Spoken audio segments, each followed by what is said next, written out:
Ya iba chopo Kodi dele tamalo Kudo suku tepa Muido ma Tita komu pa Lebe tamalo Bukle sedoma Lebe tamalo bu Sera mu tepa Hilo weta lebe go Bukle me walu kwedo Bukle sedoma Lebe tamalo bu Libe tapanyo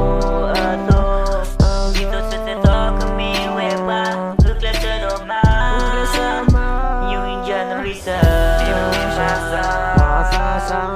Zakaya udopwa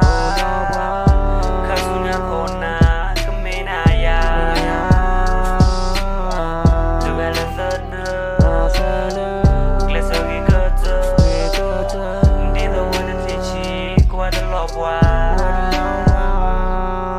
Wow dito no Tuka kwilo tamalo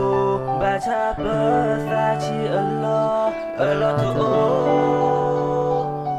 Pemenai kicopo Peco moto aso Teba mahawondo Malam akui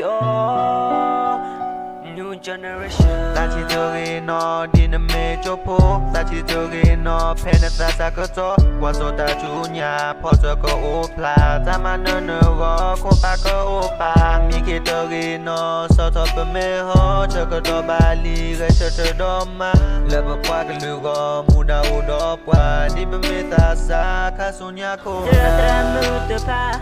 Hilo weta lebe go Berkemi walu kwedo Bukle sedoma Lebe tamalo bu Libe tapanyo